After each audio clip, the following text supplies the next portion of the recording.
Hi everybody, and welcome to another video. I recently composed a 6.5 minute piece for string orchestra using the Berlin Strings bundle from Orchestral Tools. I made a review video on those libraries, and at the end of the video I played my composition. But I thought it might be a good idea to include that composition in another video, and to maybe say a few words about the piece itself. As always, you can get the MIDI files, music XML files, Dorico, Cubase, Studio One files, all on my Patreon page. The link to that is in the description box below. And if you just have any questions about this piece, don't hesitate to leave a comment. So this piece feels very much like a first movement, and I may eventually write a few more movements to this. We'll see. If I can get some interest from string orchestras, that would definitely improve the odds.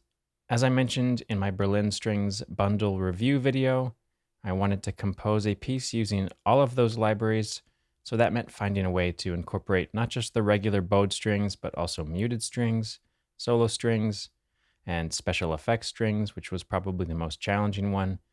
I decided to place some constraints on my composition, including writing the entire thing in 3/4 time, as well as using a sonata form. Eventually, I'll make a video talking about sonata form, but basically, it's an established outline for how I can repeat and develop two themes, a primary theme and a secondary theme. Usually there's some sort of conflict between those two themes. It could be a harmonic conflict, it could be really a number of things, but eventually at the end of the piece, you resolve that conflict. I didn't follow the form 100% of the time, in part because I got about 6 minutes in and realized that if I did a proper sonata form ending, the piece would be probably 8 or 9 minutes long, and that seemed too long. Sonata form certainly doesn't have to be that long, but it just so happens that that was the way my piece was developing. So I'm going to go through each section of the piece and talk about how I developed these two themes, and maybe provide a bit of insight to my thought process while composing this. So here's the primary theme as it's first stated in the violins. It's in the key of D minor, and it's made up of two 8-measure phrases plus a brief repetition of the first phrase to round things out. The first 8-measure phrase features a pedal D in a solo pizzicato viola, with a chromatically descending harmonic accompanying texture, also in violas. There's a common element to this entire piece, and that's this feeling of either ascending or descending by step in the accompaniment. And in this first statement of the theme, these background violas sort of collapse chromatically downward in the first 8 measures. Then in the second phrase, the harmony moves around a bit more, moving from D minor to A minor, repeating that, then moving from F major 7 to C major 7, then expanding and crescendoing to the final phrase of this theme, which actually begins in A minor. It's basically a repetition of the first main idea, but I'm actually teasing the eventual modulation to A minor later on in the piece. We immediately move back to D minor here, and starting in measure 38, I essentially repeat the primary theme. But this isn't an exact repetition of that theme. I really like to develop each theme and explore different versions and configurations. Measure 38 starts with the main theme in octaves in violins, with a much fuller low string accompaniment now, mostly in staccato eighths. The same harmonies and chromatic motion is present, but like I said, just a very different configuration overall. The second phrase of the theme comes back again in measure 51, and then instead of the final restatement of the theme, there's a bit of transitional material starting in measure 55 that leads us into the secondary theme. But before I continue, I want to look at some of the sketches I made in Dorico. These were the first things that I composed, and making these sketches really helped me organize my ideas and helped me plan out how the ideas could possibly be developed throughout the course of the piece. These aren't in any particular order on the page here. I simply experimented with different versions of what would eventually become the primary theme. Some of these versions made it into the piece, others didn't.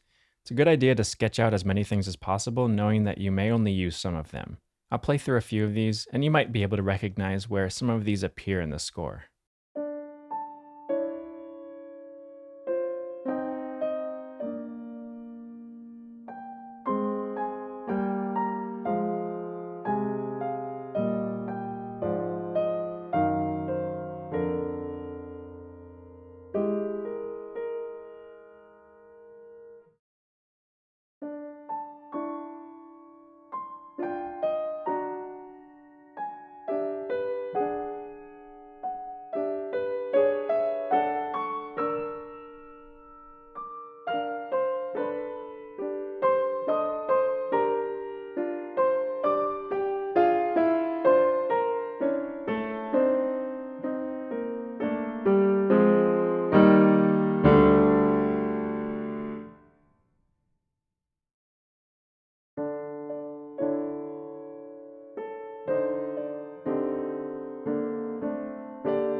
And here are some sketches for what became the secondary theme of the piece.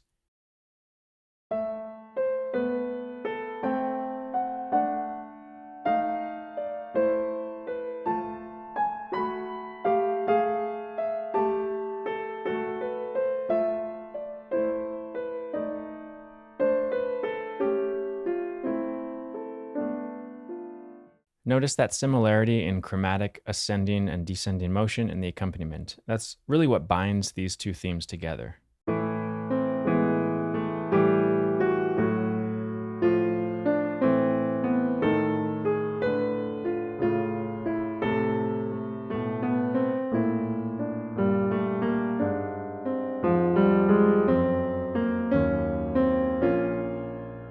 All right, so going back to the form, here is the secondary theme section. This section is almost entirely featuring muted strings, and it's quite a bit quicker in tempo.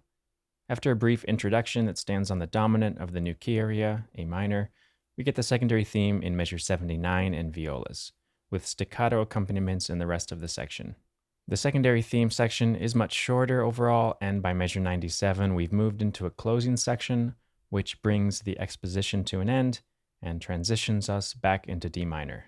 The development section then starts in measure 125, and it begins with another statement of the primary theme, again in first violins, and featuring sol tasto bowing.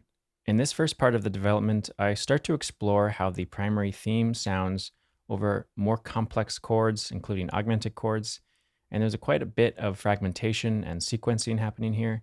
So I'll take a fragment of the primary theme and then use some augmented and chromatic harmonies underneath, then shift everything up or down by step. I thought this was a fitting time to bring in harsher timbres as the harmonies start to get a bit more dissonant, so I have them play sol ponticello tremolos, which leads then to a climactic moment in measure 152.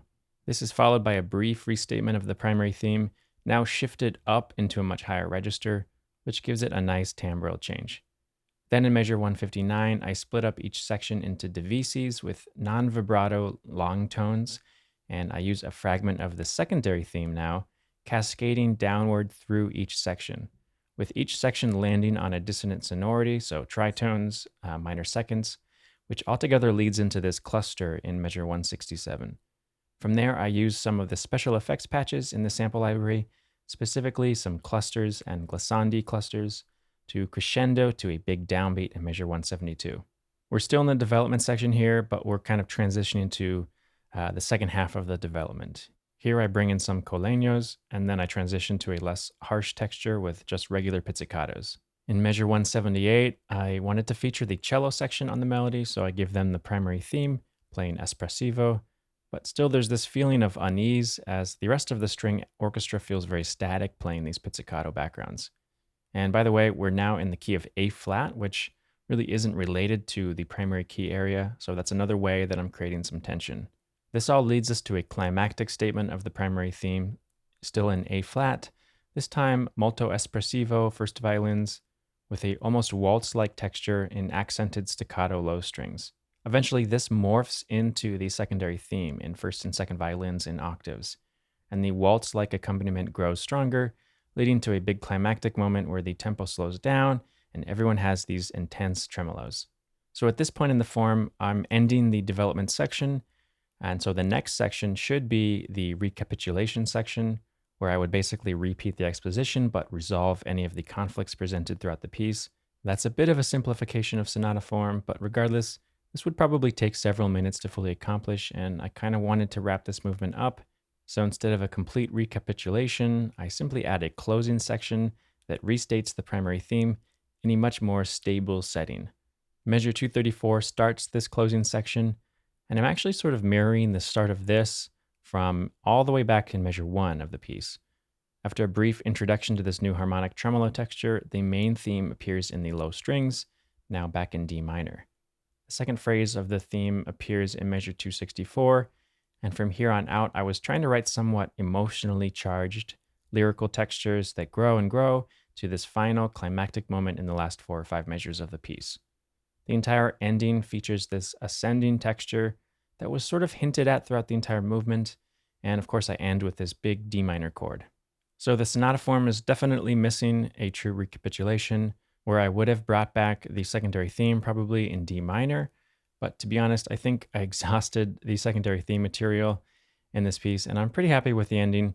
Plus, if I ever write a second or third movement, maybe that's a place where I could resolve some of the formal issues that didn't get resolved in this first movement. I think the big takeaway for me was that I liked using the sonata form as a guide for composing, but I didn't really need to follow a formula, and I enjoyed discovering the form of this piece as I worked on it. And again, I did all of this in 10 days or so, so I'm pretty happy with how it turned out. Okay, so I'll go ahead and play this through. Let me know if you have any questions about this piece or even about the mock-up. Thanks for watching, and I hope you enjoy.